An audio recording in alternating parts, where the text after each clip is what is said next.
Hello everybody, welcome to Calls. This is the 2023 John Deere Data Dive Show. We have a lot to get into, a lot of prior leaderboards to check out, figure out who are the players we want to focus on for the wagers that we want to make this week, our early pivots, and perhaps some fades that we want to perhaps lean towards to start off our week. And I am going to be trying to get the majority of this show in before a lot of the fireworks start really taking off. So let's not delay the show any longer. All statistics provided tonight and every night are from fantasynational.com. It is the best tool out there for your money. It's simply the best tool out there. There's no other way to say it. There are a lot of great tools out there, but being a member at Fantasy National is going to give you everything you need at your fingertips to be the best golf gambler and the best golf DFS player you can be. So go check them out. It's simply well worth the investment. In the description to the video, there are links to all of the social media, my Twitter and Instagram, where I posted research earlier today around the previous 10 winners of the John Deere. So if you want to see the summary of that research and the 8 players who qualify under the criteria that I have found, go give me a follow at your preferred social media site and see the research that I posted there. Twitter is also where I place my betting cards every week for the PGA Tour. If you want to see the wagers that I make every week, then give me a follow over at Twitter. And then Gabe's Twitter is also in the description. He writes a very good article called The Fringe. It's a very good read. I highly suggest that you go give Gabe a follow and subscribe to his article. If you subscribe to his article, then you will be able to join him and I in his Substack chat every Wednesday evening after my DFS Tactics show. We continue the DFS discussion over there. We talk a lot of ownerships, potential plays, and all of that. So consider giving Gabe a follow and subscribing to his article. It's a very good read. And then finally, for this intro, we are live. Chat is open. Again, who are you all thinking about wagering, or who have you wagered when the odds boards came out this morning? I certainly fired off a few wagers. Who are you thinking about firing up in your DFS lineups? Who are your core? Who do you think you might want to fade away from? And what do you think is going to play well at TPC Deere Run for the John Deere Classic? So let's dig into the weeds of the data for the 2023 John Deere Classic. And we're going to start, as we always do, on a Monday evening, taking a quick gander at Windfinder. And just like a lot of the Midwest, seemingly, in the summer, we have some scattered storms. Looks like it's going to get fairly hot on Wednesday, and then perhaps some rain or a front is coming through. Going to cool it down for Thursday, quite a bit of wind, and then Friday and a lot of Saturday doesn't look like a whole lot of wind at all. And then looks like another thunderstorm coming in Saturday night. So again, only providing this information that it looks like there is some potential for some weather, especially some wind, some rain, but being this far out in terms of time frame from the start of the tournament, and myself living in the Midwest, I can tell you the forecasts can update quite considerably and be completely different by the time Wednesday evening rolls around for the DFS Tactics show. So just showing you a little bit of what is going on right now in Silvis, Illinois this week or in terms of weather forecast, but we're not going to spend too much time on it. We're going to move to Fantasy National, and because Thursday and especially Sunday look like they have, those days have potential for some wind, I went ahead and used the moderate and windy filters going back to the beginning of 2022. Your top players in moderate and windy conditions in the field this week: Chris Kirk, Cameron Young, Scott Piercy, Adam Long, Keith Mitchell, Adam Hadwin, Seamus Power, Emiliano Grillo, Cameron Percy, and Matt Kuchar. Important to note that there are no field changes in terms of withdrawals. There are the four Monday qualifiers have been listed on Twitter. I believe the biggest name is Yuto Katsuragawa, who has played in a couple of PGA Tour events, most notably the Zozo and the Sony Open. He might have played in a major too as well.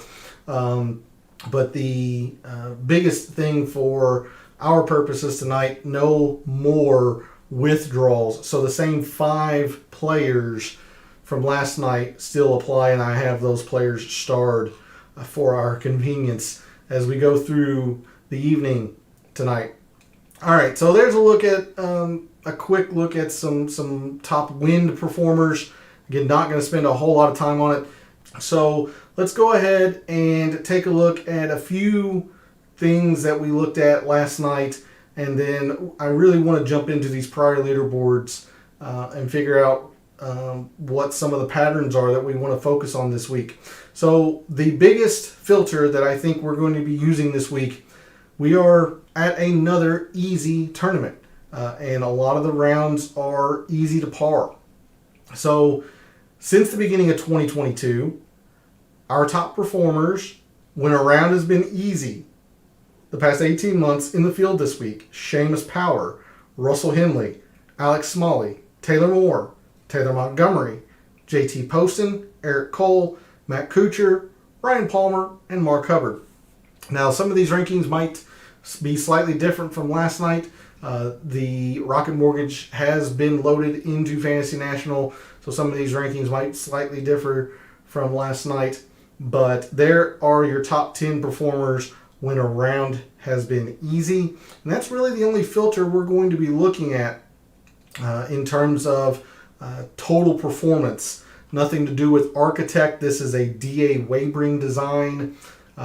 This course measures right at 7,300 yards, so right smack dab in the middle of the boundaries for short and long courses.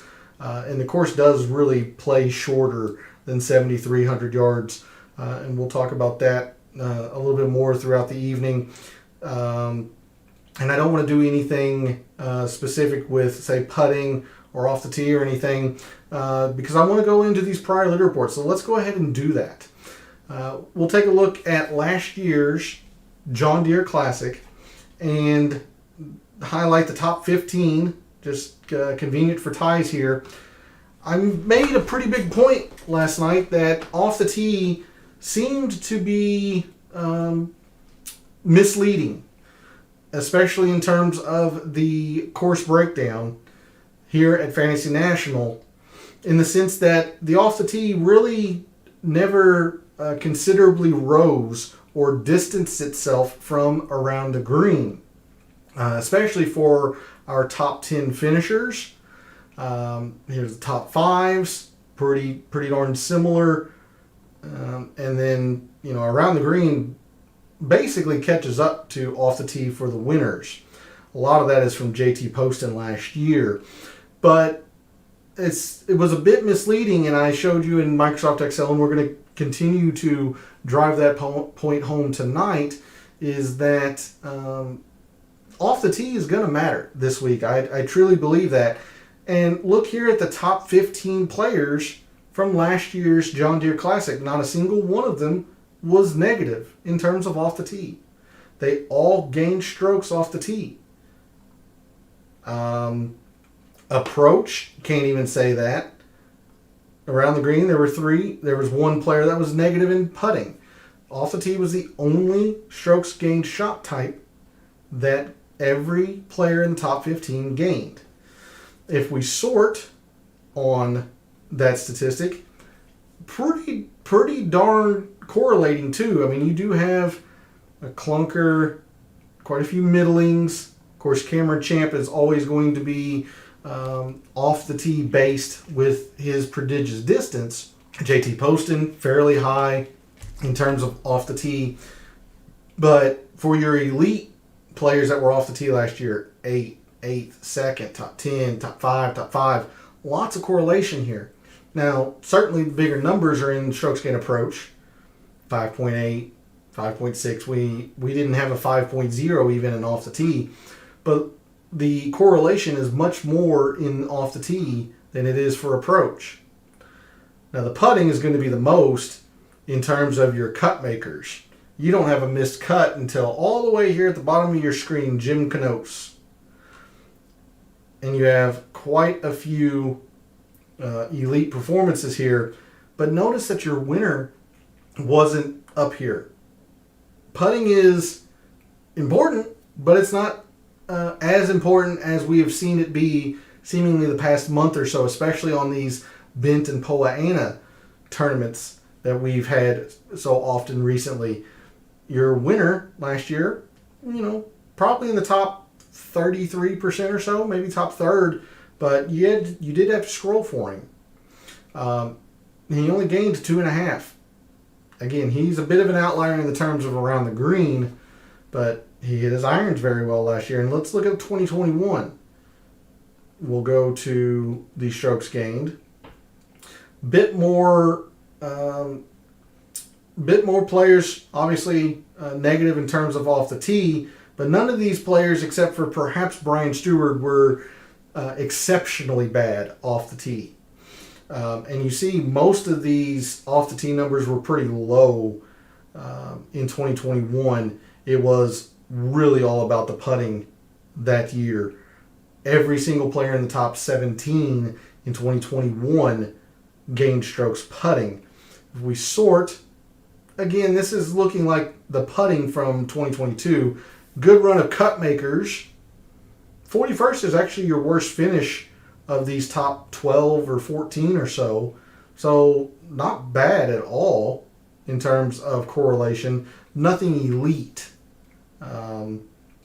Approach, much more heavier in terms of weighted towards elite finishes. Your winner, much higher here. And then in the putting, so really kind of 2022 and 2021 are inverses of each other. 2021 was the putting, 2022 was off the tee. And when we go to Microsoft Excel and take a look at the specific detail, we'll see if any of these years are outliers. But even so, like around the green, you've got missed cuts fairly high up here. What I am getting at here is that around the green is just not going to be a big factor, or at least it shouldn't be. It was for JT Poston last year, but look, I mean, the second highest rated player in around the green missed the cut. You had quite a few missed cuts, very high around the green. It's just not a big factor to success here at TPC Deere Run. Instead, we're going to be looking at off the tee and approach. We will look at some putting, but I'm still pretty steadfast in the belief that this is a ball striking course, even though you have a lot of wedges in your hand. They are still approach shots. They're just shorter. So, because I have this timeline already set, and I've got the easy relative to par filter, let's go ahead and take a look at off the tee when a round is easy. And the reason I am using that, if we go to our past course conditions, majority of the rounds at the John Deere Classic have been easy. You do have, about one round per year that's average, but the majority of the time, this is an easy tournament. 2016 had 3 of the 4 rounds played at average, but also quite a bit of wind, or at least in relation to most recent years, there was a lot of wind. So it's going to be easy, and I don't see anything changing this week either. So your top off the tee players, when a round has been easy the past 18 months: Cameron Champ, Brent Grant, Ryan Palmer, Kevin Yu, Ludwig Aberg, Trevor Cohn, Keith Mitchell, Cameron Young, Callum Tarrant, and S.H. Kim. If we remove the easy filter, I'm going to have to bring this into 2023. I still believe I'm going to be using off the tee when it's easy, but if you don't want to use the easy to round filter, your top off the tee players in general, no filters applied, just straight up off the tee, Going back to the beginning of this calendar year, Keith Mitchell, Luke List, Cameron Young, Brent Grant, Garrick Higo, Sam Stevens, Ryan Palmer, Ludwig Aberg, S.H. Kim, M.J. Duffy, and Kevin Yu. So a lot of overlap here. Cameron Young, Brent Grant, Ryan Palmer, Aberg, S.H. Kim, Kevin Yu. I think even Keith Mitchell was up there, top 10 in terms of off the tee when it's easy. A few new names, Garrick Higo, Luke List really rises when when you're not factoring in easy. Luke List rises. But generally speaking, your top off the tee players are just off the tee players. It's interesting to note that Cameron Champ actually falls all the way into 15th when you are not factoring in easy. Something to think about in that regard. All right. From 2023, or the start of 2023 forward, our top strokes gained approach players this calendar year have been Alex Smalley, Mark Hubbard, Ryan Palmer, Sepp Straka, Nate Lashley, Russell Henley, Emiliano Grillo, Eric Cole, Ches Reavie, and Kevin Roy. And a lot of this is the reason why I was pretty high on Kevin Roy last week. Decent enough off the tee, 59th in this field, top 10 in irons. He bogeyed his 36th hole. He bogeyed 18 on Friday to miss the cut. He was sitting right on the cut line. At 6,100, I was pretty happy with that suggestion, even though he missed the cut. Just an unfortunate bogey right at the end of play on Friday.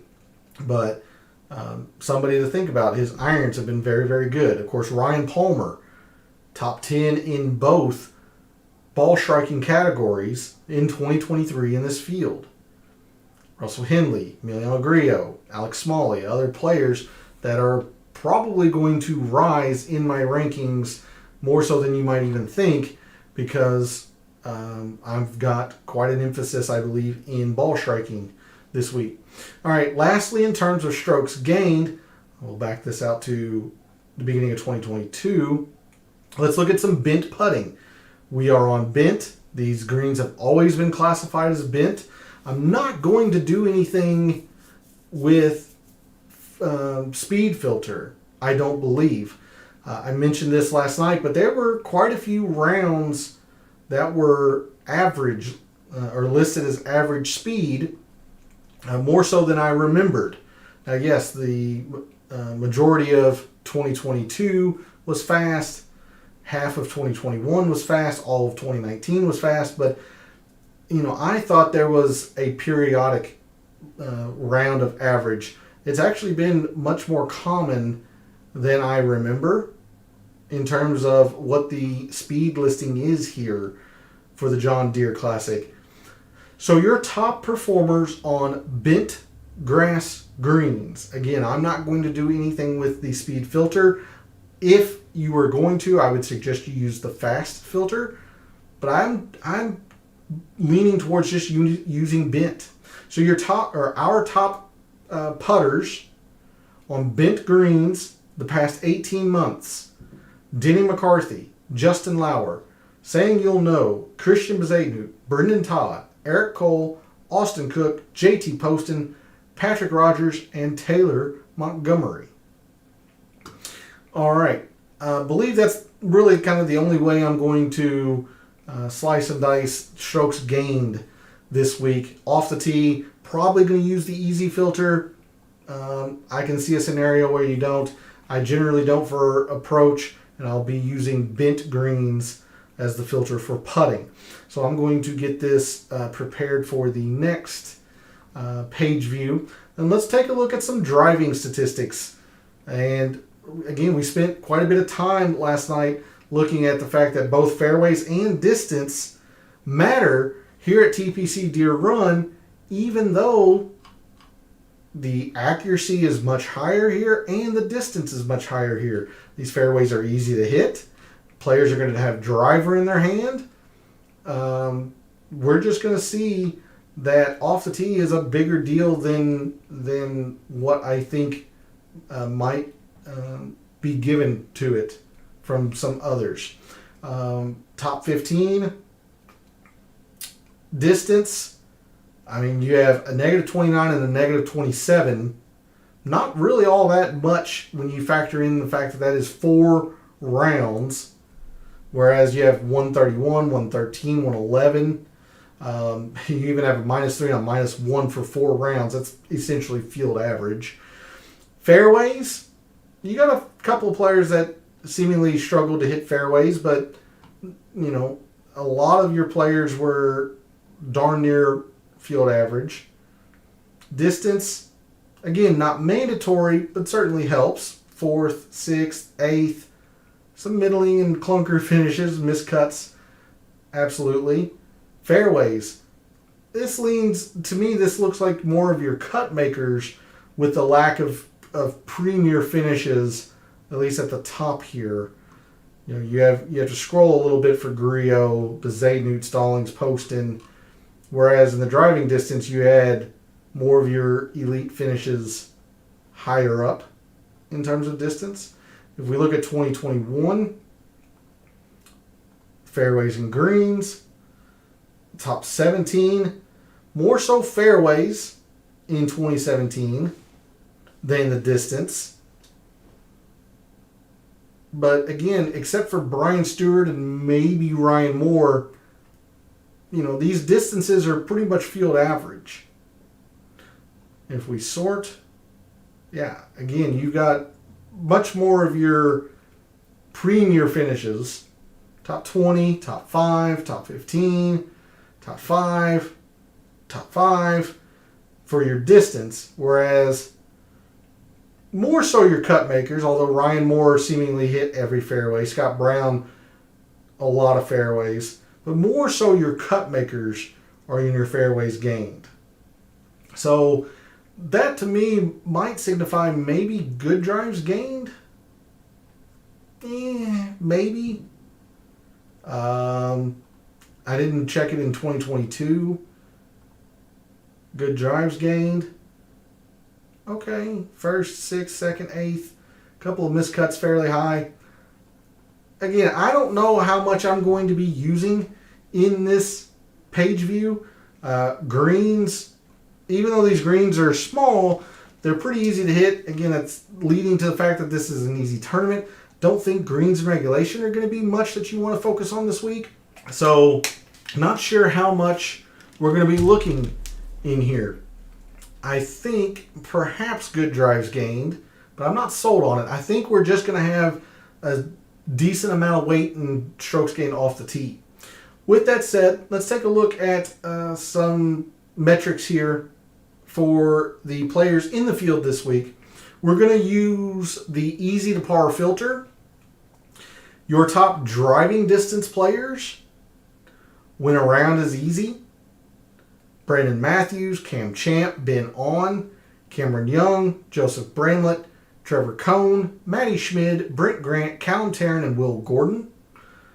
You see Brent Grant, pretty solid in terms of fairways with elite distance. Will Gordon, fairly middling, but no one else is really all that good in terms of fairways gained with the distance.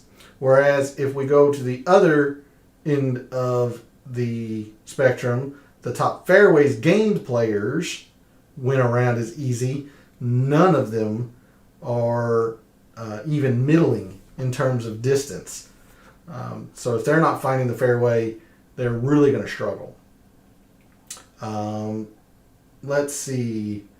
If we look at good drives gained, Armour, Laird, Lipsky, Duncan, Henley, Gim, Alex Smalley, pretty darn good in the top 10 here.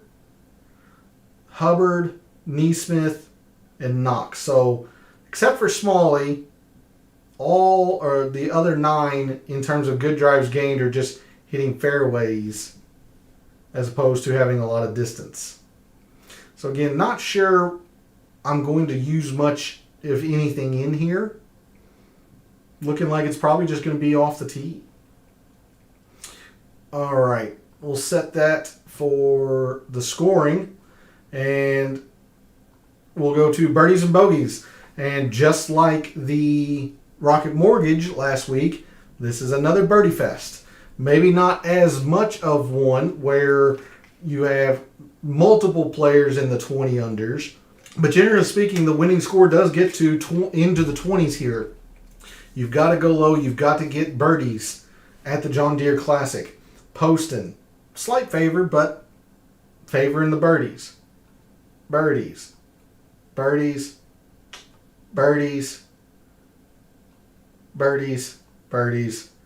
If we sort, a few more double-digit finishes than I would have thought. Second, and then top 20, a couple top 25s in your winner. Whereas bogeys avoided, for 2022 at least, look at that. That's a little surprising for me, but you can't argue with the numbers. 13th, second, first, second, sixth, fourth, eighth. That's pretty damn correlating. Let's go to 2021. I think 2022 might have been an outlier. Birdies and bogeys. Oh, yeah, look at this. Okay, so 2022 might have been an outlier. Look at Lucas Glover. He's doubling it. Kevin Na, 8.1 to 0. 6.1 to 4, 6.1 to 3, 6.1 to 3. So 2022 was more so about the bogey avoidance. 2021 is really highlighting what generally happens at the John Deere Classic. Look at the heavy preference of birdies gained. It's not the fact that, these players are like Brian Stewart where they're slightly favoring the birdies. I mean, Kevin Na, 8.1 and 0. Adam Schenk, 8.1 and 1. 6.1 and 3. 5.1 and 1. I mean, these are some massive, massive differences. And we saw that in Microsoft Excel last night in terms of percentage points away from each other relative to full field course averages. I just sorted on the birdies game for 2021. First, second, fourth, you got a middling, or, top 30 from Will Gordon. Fourth, second, fourth, 8th, 11th, 8th, 11th. My goodness.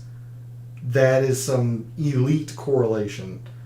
Bogeys avoided, again, your cut makers up here, and good finishes, your winner, second, 8th, but nothing like your correlation in the birdies gained.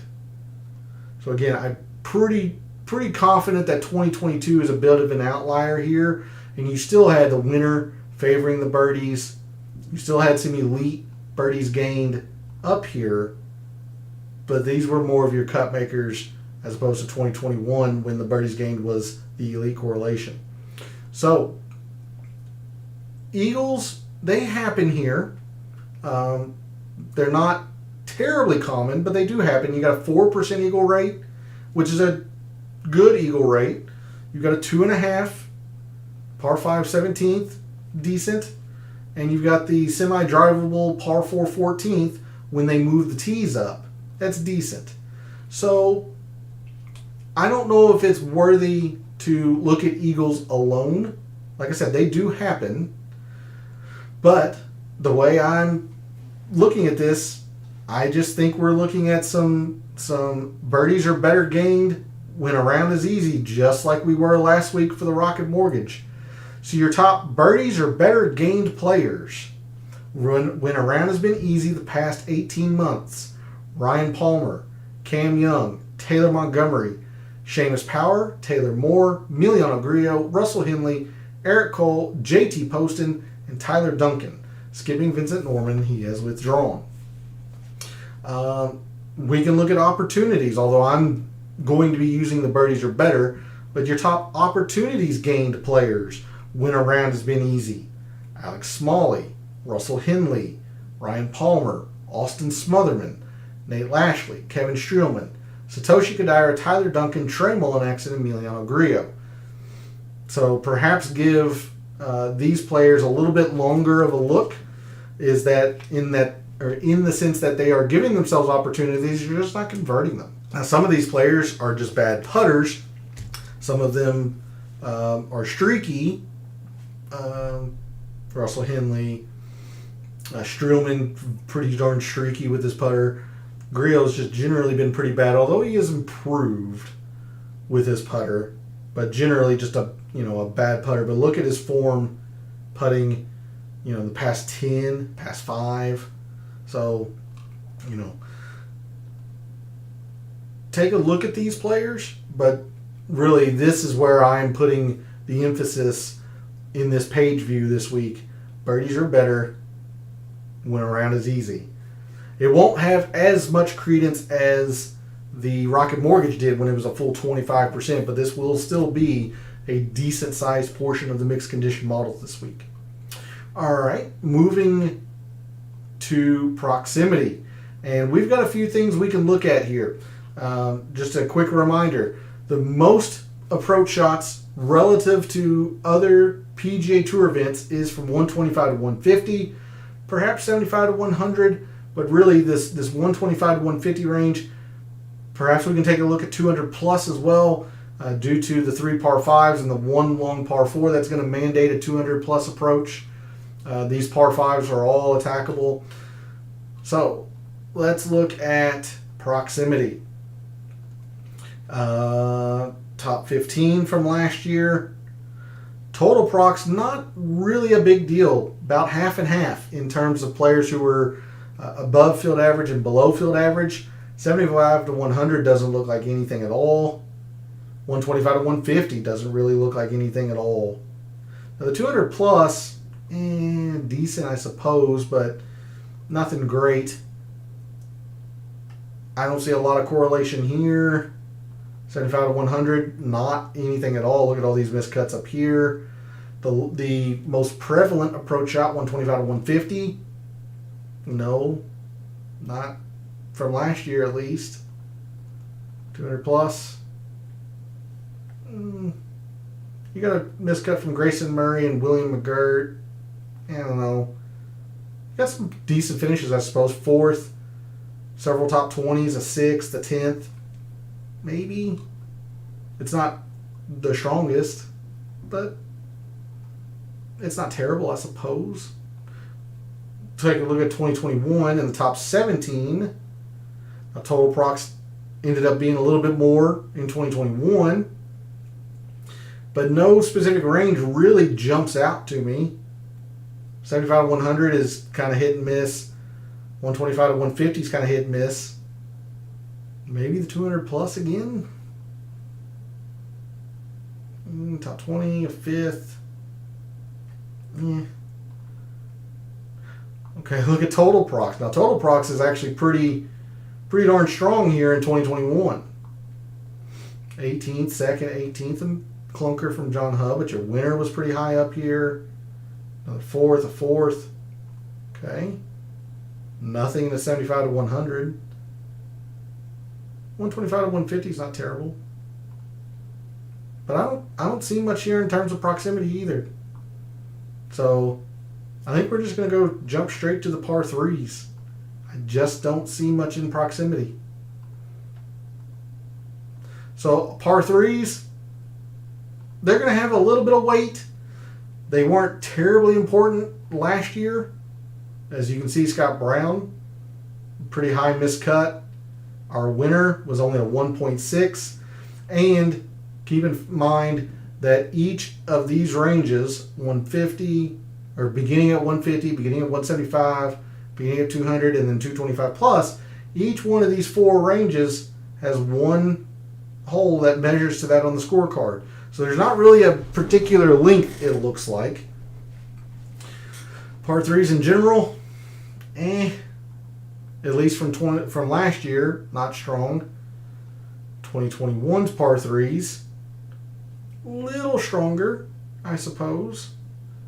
Yeah, only 2 were negative, but even your winner was only at a 2.7.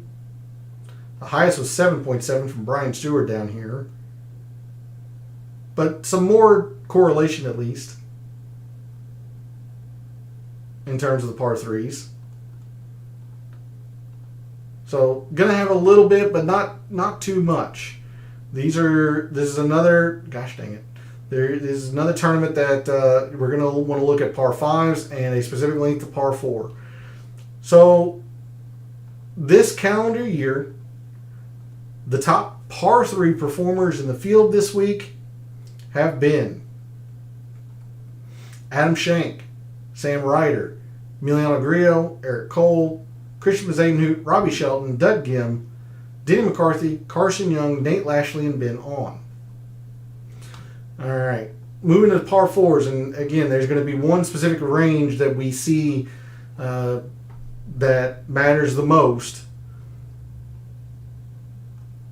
All of these par fours again, nobody negative in 400 to 450, which is the most prevalent length of par four here. There are 5 from 400 to 450. There are 3 from 450 to 5, but 5 from 400 to 450.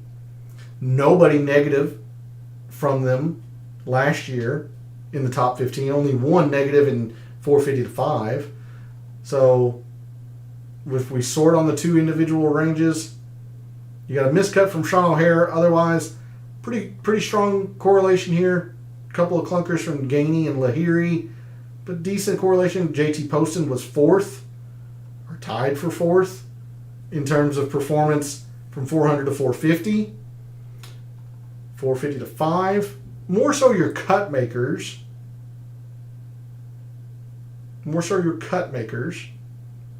But you can see like 7.3 is the highest, whereas it's a 4.2. So looking at mainly 400, 450. And then 2021, par fours. Top 17, only one player negative, both in the par fours and the 400 to 450. So again, extreme correlation here. 4th, 11th, 1st, 2nd, 28th, 2nd, 18th. Pretty darn strong here on the 400 to 450s. 450 to 5s. Again, cut makers. You got good finishes or great finishes here too. Adam Shank 4th, 2nd, 4th. But compare this upper echelon finishes 18, 28, 411 to 411, 2-1. There's just no contest. It's 400 to 450. Our top par 4 performers from 400 to 450 yards this calendar year in the field this week at the John Deere: Taylor Montgomery, Cameron Young, Denny McCarthy, Chris Kirk, Brendan Todd, Nick Taylor, Akshay Bhatia, Taylor Moore, Russell Henley, and Michael Kim. If the 450 to 5s end up playing a little bit more important than what I'm seeing, then take a long look at Denny McCarthy. He's played both of the ranges very well. Chris Kirk has played both of the ranges very well. Nick Taylor, extremely well, 6th and 1st. Big honorable mention to Russell Henley, 9th and 13th. Ben On, 14th and 6th. Yeager, 17th and 4th. So there's a few of the players that you'll want to keep an eye out for the par 4s, especially the 400 to 450. And then to round out the Fantasy National portion of the show, we'll look at some par 5s. And again, all 3 par 5s measure 550 to 6 on the scorecard. They do move the tee, so you'll get some 600 to 650, the 500 to 550, but all 3 measure to here on the scorecard. And if we sort on the par 5s, just in general par 5s, strong correlation, you've got to take advantage of them here at TPC Deere Run. If we sort on 550 to 6, it's pretty darn similar. 13th, 1st, 6th, 16th, a little further down, 16th, 2nd. Sorry, firework caught my eye. Yeah, it's pretty darn correlating. Oh, shoot. I'm going to go to the 2021. 2021, par 5. Now, surprisingly, Lucas Glover was negative from that range. He was just negative in par 5s in general. Again, good correlation. Got a couple of clunker of make cuts, but take out the 50 and 58th. 11th, 18th, 11th, 18th. A little further down, 2nd, 2nd, 4th, 11th, 18th. Strong correlation here. And the 550 to 6, a lot of the same. 4.1 is the max here. The max there is a 2.8. in case you thought it might be the 500 to 550. It is still the 550 to 6, even when it is of lesser importance than other years. It is still the 550 to 6. So our top par 5 performers in the field this week, from 550 to 600 yards this calendar year: Matt Kuchar, Adam Long, Harry Higgs, Nick Taylor, Dylan Wu, K.H. Lee, Patton Kizzire, Kevin Chappell, Ludwig Aberg, and Kevin Tway. All right. That is going to do it for the Fantasy National portion of the show. We're going to move to Microsoft Excel. And the first thing I like to do when looking at some deep dive into data and statistics is let's take a look at last year's mixed condition model that I made for the John Deere Classic. Now, this was not a very good mixed condition model in terms for DFS. 9 of my top 20 missed the cut. I did have, of the players who made the cut, they were all very good finishes. And some of these players were pretty unique. Christian Bezaden, only 11.5% projected ownership. I don't remember what he was actual. CT Pan, pretty unique. Matthias Schwab, 2.5%. Finishes in the top 20. Alex Smalley, 7%. Scott Stallings was pretty popular. Denny McCarthy, Chris Goddard. These guys were middling to fairly unique.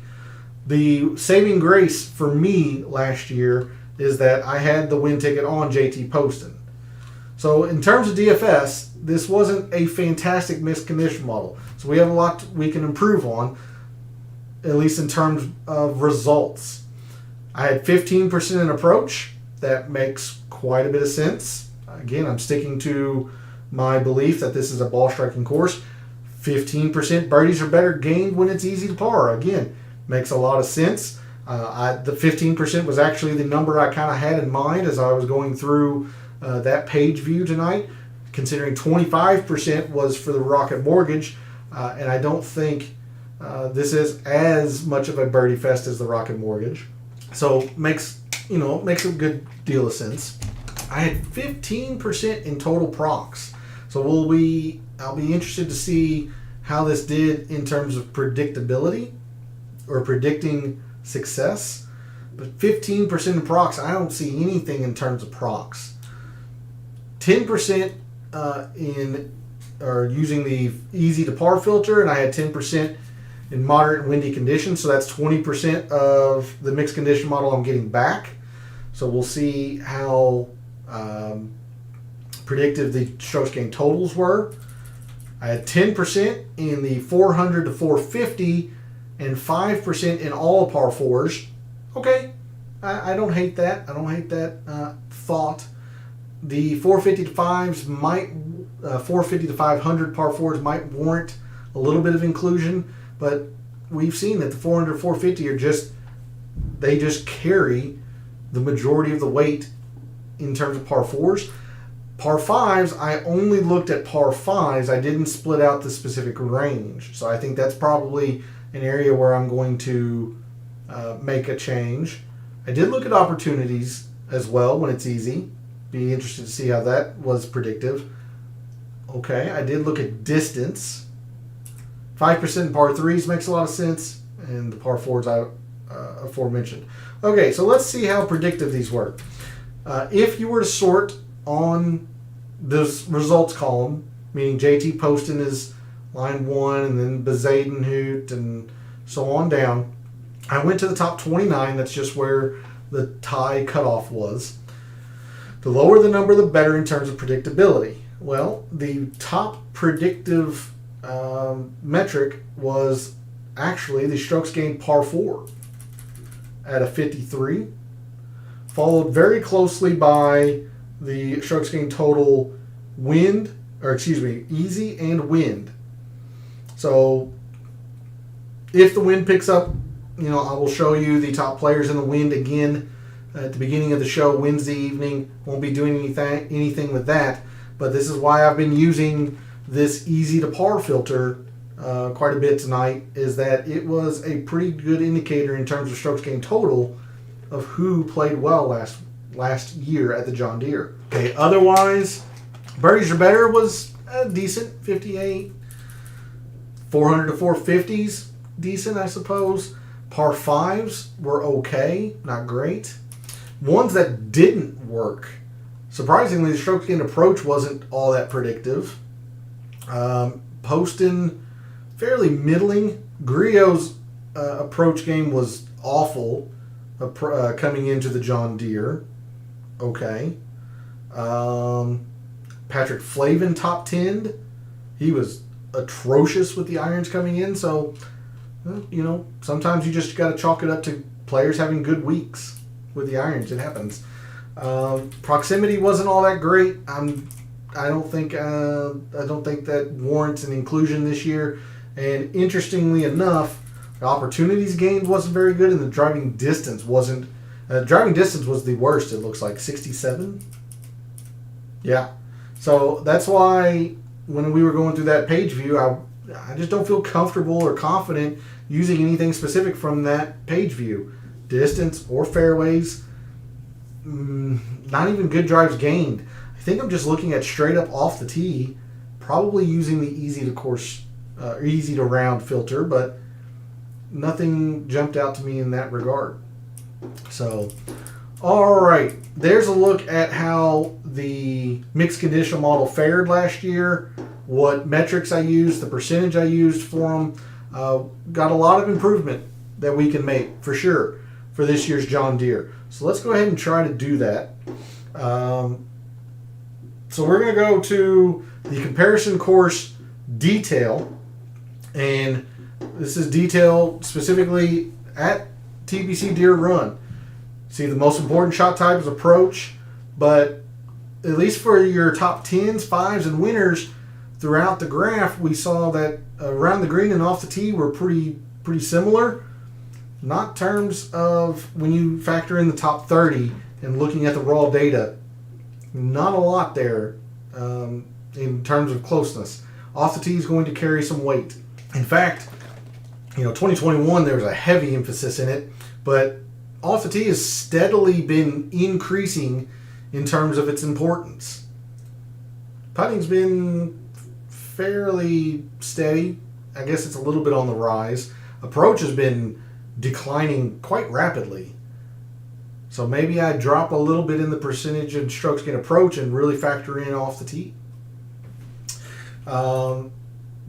Distance, fairways, again, I just don't see too much here that I would want to focus on. Let's look at birdies and bogeys and the scoring. So just as a reminder, last week, Rocket Mortgage was a 3.85 in terms of birdies gained, just an astronomically high number. I think it was second or third on the PGA Tour. John Deere Classic's not too far behind at a 3.47. I believe it is, I'll have to check this very, very quickly. Don't think there are too many above that. Sanderson Farms is 1. You got the American Express, which is really easy. That's 2. Byron Nelson, TPC Craig Ranch is very easy, so that's 3. John Deere, Rocket Mortgage is 4. So yeah, it looks like the John Deere is about top 5, maybe 6th in terms of birdies gained. It is an important factor at TPC Deere Run. So it's another week we're going to be looking at birdies gained, or birdies are better gained, because eagles do happen. So birdies are better gained, and that's where we'll be focusing on the scoring tab. This is where I like to really look at the detail. Pars 3s, 4s, and 5s, and again, apologies if the fireworks are distracting. I can't stop that. All right, par 3s. Again, you have one par 3 that measures to each of these lengths, but none of them are even a third of the strokes gained total of the par 3s. So whatever emphasis we put into the par 3s is going to be in just strokes gained total par 3s. And it doesn't look like it's much. 2021 had some big significance, but the other 3 years don't. So I thought the par 3s, at least last night, I thought the par 3s might carry a little bit of weight. Seems like it's a little bit less the more I'm looking into it. Par 4s, a 4.65 in terms of total par 4s, but half of that, or almost half of that, is in the 400, 450. So we're going to be looking at all the par 4s, but we're definitely going to break out this 400, 450 range.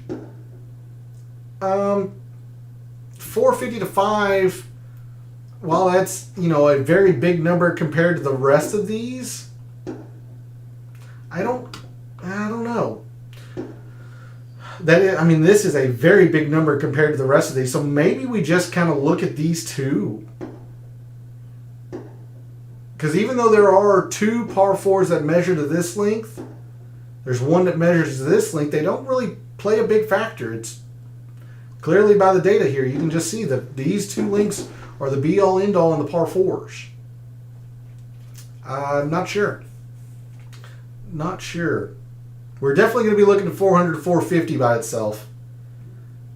Starting to debate with myself if I want to factor in the 450 to 5s or look at them by themselves, because last year looked to be a decently low outlier. If we remove that, just out of curiosity, I want to see what the par 4s length. Okay, so they do become slightly more important than other full field course averages. Maybe. Still unsettled on that. Thankfully, I have all of tomorrow and a little bit of Wednesday to think about it. Moving to the par 5s. What's this? Maybe 60% of your strokes gained total in par 5s come in this range.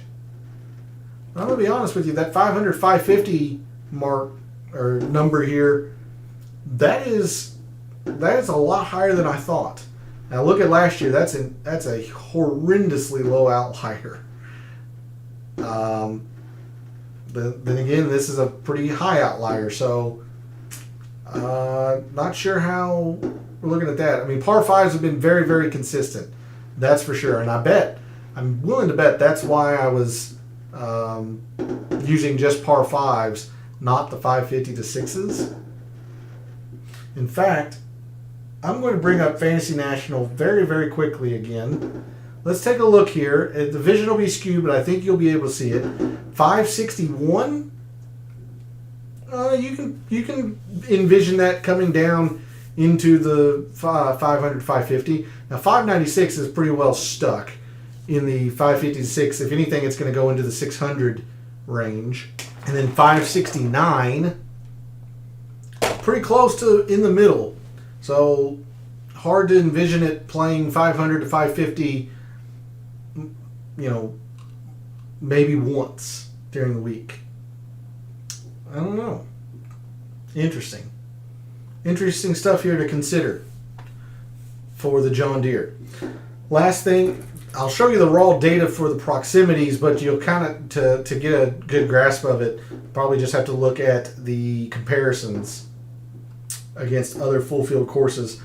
And it's showing that every proximity seems more important. So that's why I had proximity at 15% last year in the mixed condition model, but it wasn't very predictive. So I don't know. I'm not sure. Put it in the comments. What do you think? What do you think about proximity? What do you think about the par 5s?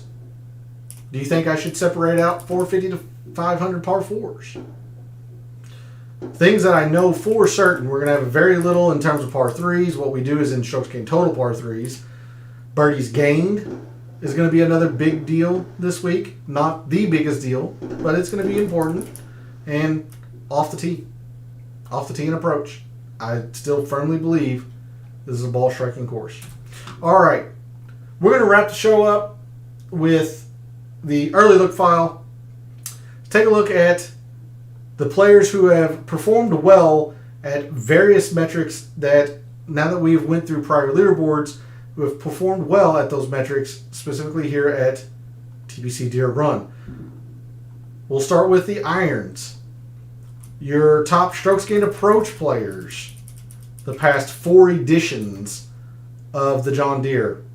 Chris Kirk only 1 time. Russell Henley. Tyler Duncan 3 for 4. There's Doug Gim. Lucas Glover, champion in 2021. Chesson Hadley, 3 for 3. Mark Hubbard, 2 for 2. Ches Reeves hit his irons well, but 2 very poor finishes. I believe CT Payne is out of the field, so I can remove him. Scott Brown. Martin Laird, 3 for 3. Look at his ball striking. Both off the tee and approach. He's played very well here at the John Deere, and he's been doing it with the ball striking. So Martin Laird might be somebody to consider. Ryan Moore, much of the same. 4 for 4. Average finish inside the top 25. Seabaz only one time. There's Keith Mitchell. Chris Stroud's played well. Kazire played very well. Okay. We'll take a look at putting quickly. Top putters at TPC Deere Run the past 4 editions of the John Deere Classic. Top putters, Bezadenhout only one time. Dylan Fratelli, champion in 2019, 2 for 3. Adams Vincent's putt well here. Sam Ryder, 4 for 4. There's Bo Hostler. Michael Kim, champion in 2018, but he's putt well, but since 2018 has not performed well at all. Hank Lebiota been okay. Brendan Todd. There's Ryan Moore again. Scott Brown, Tommy Gainey, Patrick Rogers, 3 for 3. Adam Shank, 2 for 3. Withdrew last year. D8 points is putt well, but you see the 0 for 3 average finish of 100th, so not very good. Henley's putt well here. Landry, Kazire, Stroud, Seamus Power. Okay.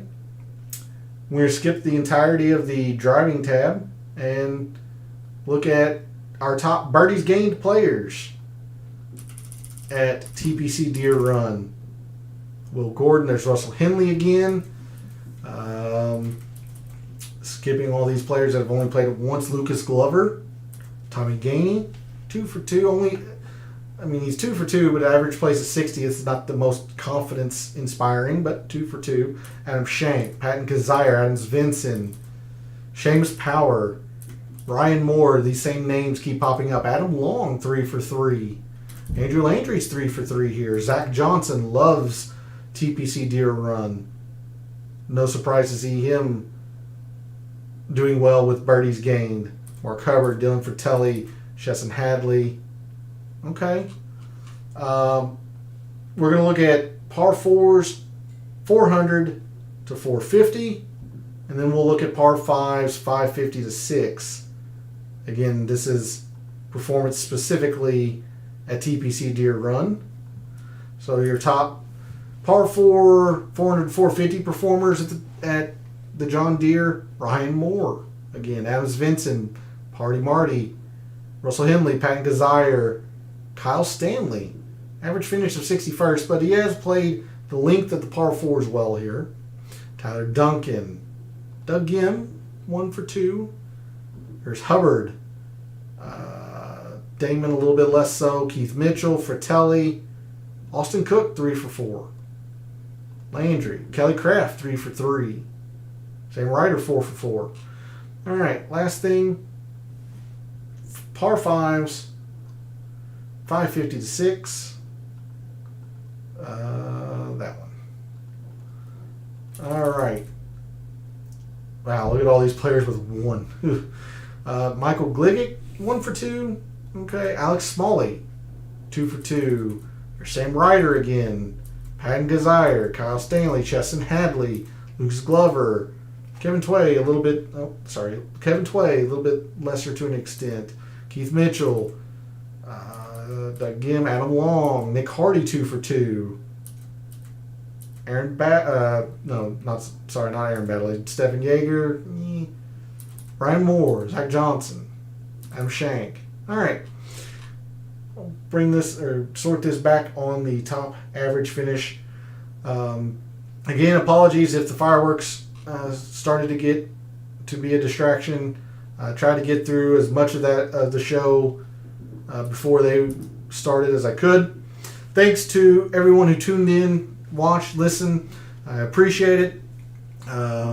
Thanks for liking the videos, commenting, subscribing, and supporting the channel. I always appreciate the fact that you all come back and engage week after week, show after show. It's a lot of fun, and I enjoy what I do, looking at a deep dive into sports statistics and trying to win a little bit of money in the process, even though I haven't done that the past month. A lot of you all in the community have, and again, if you all have, please reach out to me. Would love to be able to shout out members of the community who do have success. A reminder that I will be back Wednesday evening for the DFS Tactics show, and afterwards, or after the show, Wednesday evening, I will be over at Gabe's Substack chat continuing the DFS discussion. I want to wish everybody a very, very happy 4th of July, Independence Day. Be safe, have fun, don't do anything terribly stupid. And with that, for all the wagers you have made so far this week for the John Deere Classic, for all the wagers you're thinking about making so far this week for the John Deere Classic, and until I see you Wednesday night for the DFS Tactics show, may all your bets be profitable. Happy Independence Day.